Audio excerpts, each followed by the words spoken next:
Hello everybody, my name is CraigBennettII, and today I'm going to be doing another crypto video, and in this one I am going to be getting into wallets, and this is a one-on-one on them. Now this is to help out new people coming in because a lot of this is not common sense, and I will be covering other things in future videos to help people get started in it, like exchanges and other things. Now as far as things goes, because I want to help as many people out, I am going to be doing a giveaway. I'm going to give away 100 crypto coins to one lucky person, and to enter in that, simply like, subscribe, share, and leave a comment down below, and I'll be continuing this out through the rest of the month with the other crypto videos, so keep an eye on that. Also note that this is across library, fiat, and also YouTube and other platforms I upload to. So with that one in mind, let's jump on in. So first things first is with wallets, we can have stuff like this that seems a little bit more complicated stuff. We can actually keep on exchanges, and I'll explain why you want to do that or why you wouldn't want to do that. And we got other things like browser extension wallets and other things like that. Now as far as things goes, let's get into the primary ones. First off, you have exchanges. You got three types of exchanges out there.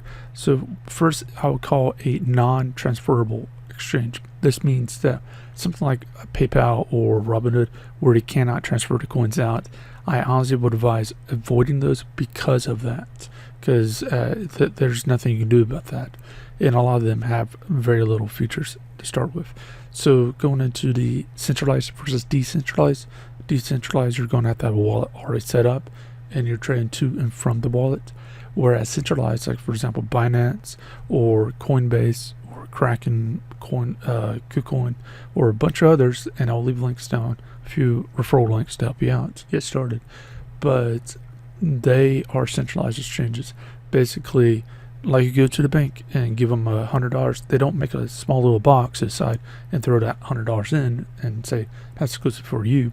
They throw it into a pool of money, and that way it goes to business operation costs and whatnot, and just like that, your stuff would be going into a pool of coins, and it would be going towards whatever. So that's something to note, is that actually is a benefit into itself. It actually lowers the transaction fees to zero in most cases, and all you have to do is the platform trading fees.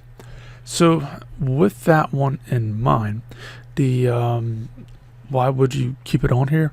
Well, a lot of them have staking abilities. So if you go take a look at here, for this particular one, you have staking abilities with these, and what that basically means is, like if you were keeping your stuff in a savings account, and you know, you might get like what 0.25% a year. So throw whatever amount and get little or nothing.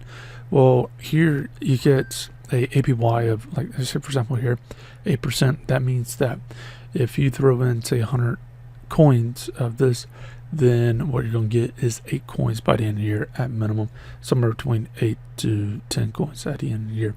So now, big thing with that is with exchanges, most of these, it has a flexible staking, meaning you can trade with it while it's staking. You can move it in, move it out, do whatever. There's no freezing for most of staking on exchanges.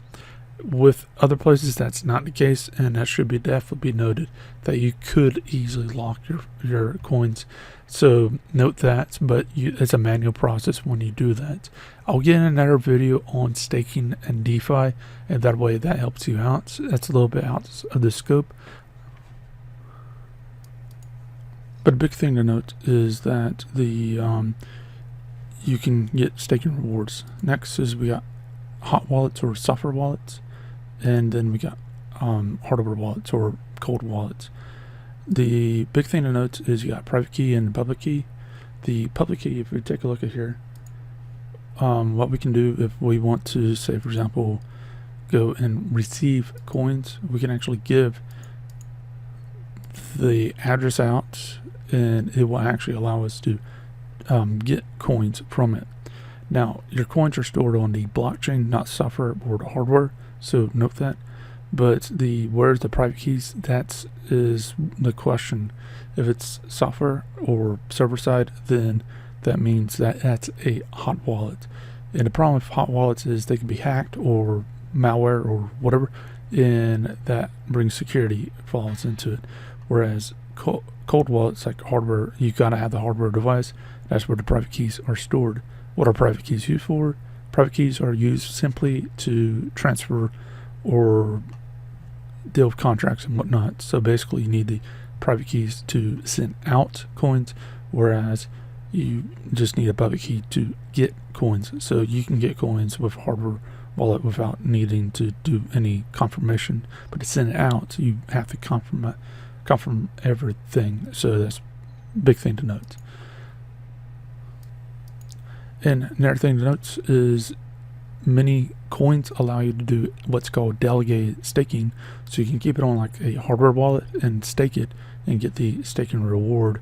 And some of them have pretty good staking, but you need to check if an exchange gives better staking or if a wallet allows that.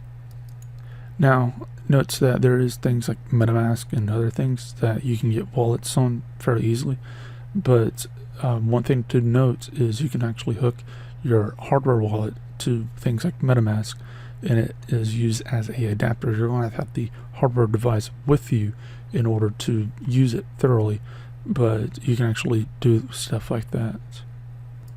And if it's a software wallet, you can use it basically as a pass-through, and there's guides out there on how to do that depending on what software wallet you're dealing with.